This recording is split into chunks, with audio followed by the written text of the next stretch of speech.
स्वर्ग नरक क्या है? वेदांत का दृष्टिकोण। जिस प्रकार निद्रा और उसके अंतर्गत स्वप्न की स्थिति है और वह स्वप्न स्थिति जागृतावस्था ही के विचारों पर अवलंबित है, उसी प्रकार मृत्यु की भी स्थिति होती है और वह स्थिति जीवन समय की भावनाओं पर अवलंबित है। वेदांत इस प्रश्न का उत्तर इस भांति देता है कि यह समय स्वर्गों के सुख उपभोग में अथवा नरकों के घोर दुख में, इंद्र के नंदन वन का ऐश्वर्य अनुभव करने में अथवा अंधकारतम दुख में पड़े रहने आदि की स्थिति में व्यतीत होता है। अब प्रश्न उठता है कि स्वर्ग और नरक की कल्पना क्या है? इस प्रश्न का समाधान यह है कि यह केवल कल्पना से उत्पन्न किए हुए मनोराज हैं। मान लो कि एक क्रिश्चियन अत्यंत श्रद्धालु है। वह क्रिश्चियन धर्म के शास्त्रानुसार चलने वाला है। प्रति रविवार को वह प्रार्थना मंदिर, गिरिजा में जाने को नहीं चूकता। प्रतिदिन सुबह और शाम अंतःकरण पूर्वक भावयुक्त होकर ईश्वर से प्रार्थना करता है।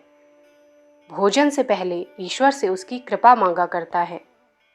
सारांश यह है कि उसने अपना जीवन क्राइस्ट के चिंतन और उसके चरित्र से तदात्म होने में व्यतीत किया।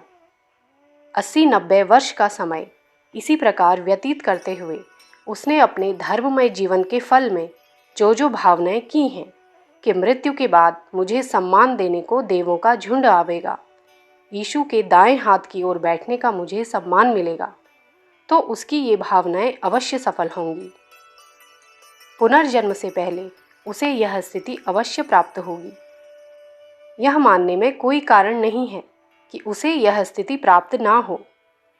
वेदांत कहता है कि क्रिश्चियनों, यदि तुम्हारे हृदय में दृढ़ श्रद्धा भावना और भक्ति होगी तो तुम्हारी धर्म पुस्तकों में जो आश्वासन दिए हैं, धर्म पालन के जो फल दिखलाए हैं, वे अवश्य फलित होंगे, यह निश्चित है।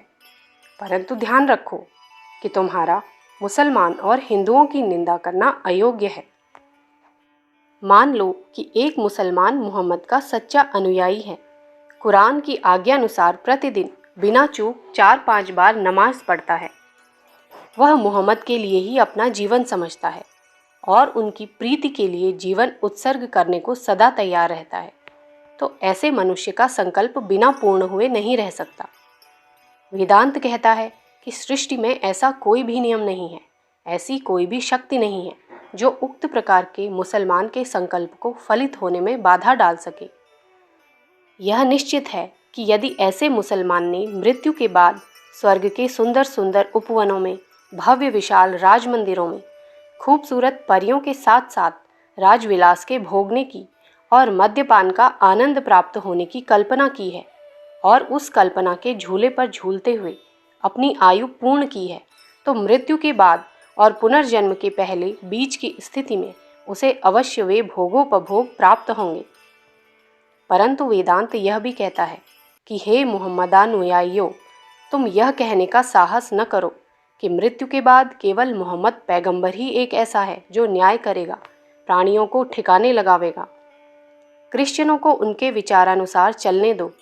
यूरोप, अमेरिका, एशिया, चीन आदि में मरने वाले मनुष्यों को मोहम्मद की संरक्षता में न देकर स्वतंत्र रहने दो। यह हट छोड़ो कि हमारे पैगंबर पर विश्वास रखो तो ही तरोगे, अन्यथा नहीं। इस प्रकार का विधान करने का तुम्हें कोई अधिकार नहीं है। यह निष्ठुरता है। तुम्हारे धर्म द्वारा निश्चित मार्ग से यदि तुम जाओगे तो उसका फल तुम्हें मिलेगा।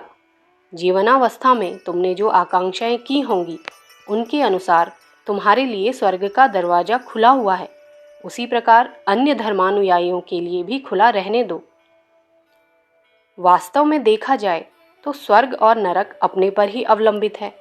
हम स्वयं ही अपने लिए स्वर्ग और नरक बनाते हैं, क्योंकि स्वर्ग और नरक कल्पना है।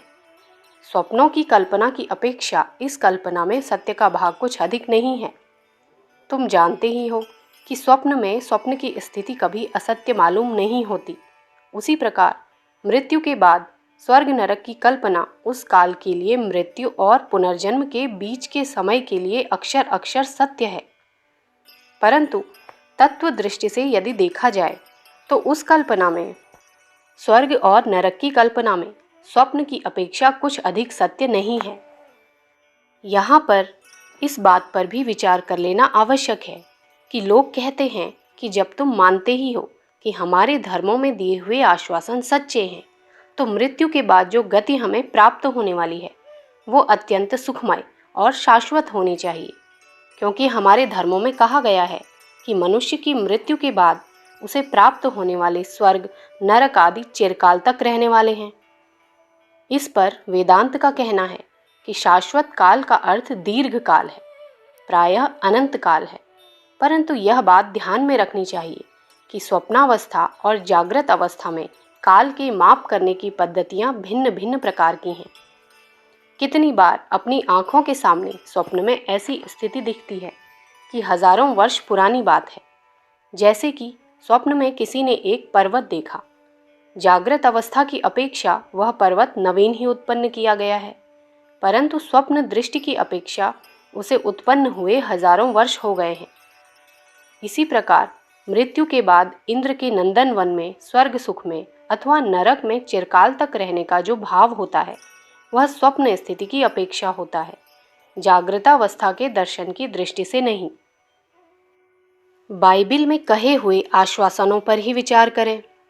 इसमें कुछ संशय नहीं है कि आश्वासन सफल अवश्य होते हैं, क्योंकि मृत्यु के बाद की स्थिति में बाइबिल में कहे हुए अनंत काल का शाश्वत स्थिति का भान अवश्य होता है, परंतु जागृत अवस्था की दृष्टि में वह भान मृत्यु के बाद की चिरकाल की स्थिति क्षणभंगुर और मृग तृष्णा के जलवत है।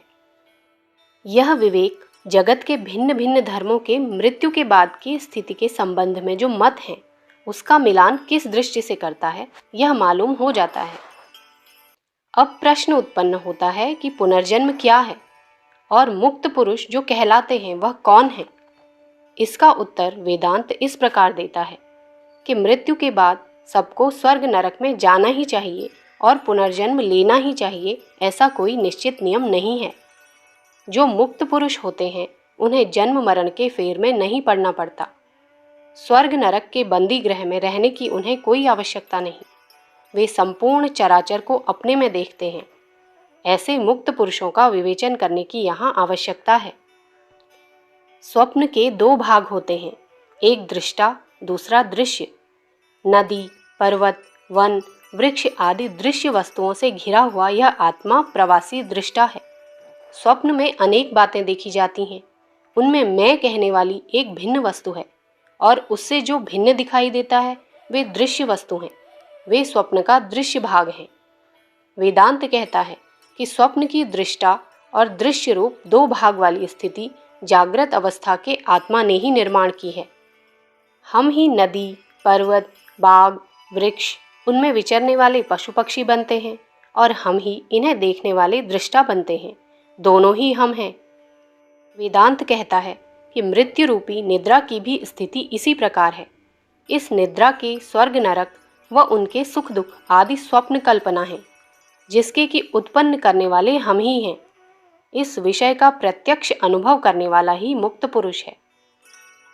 एक स्त्री जिसे वेदांत का ज्ञान था, एक हाथ में अग्नि और दूसरे हाथ में पानी लेकर रास्ते में फिर रही थी।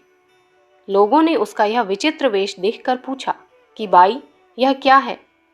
उसने उत्तर दिया कि इस अग्नि से मैं तुम्हारे स्वर्ग नरक इंद्र चंद्र को जला दूंगी और पानी से जलते हुए नरकों को शीतल करूंगी। मुक्त पुरुष स्वर्ग नरक की इन कल्पनाओं को पार कर जाता है और वह इनका कुछ भी हर्ष विषाद नहीं करता। अखंड ज्योति, जनवरी सन 1941, पृष्ठ संख्या 11-12।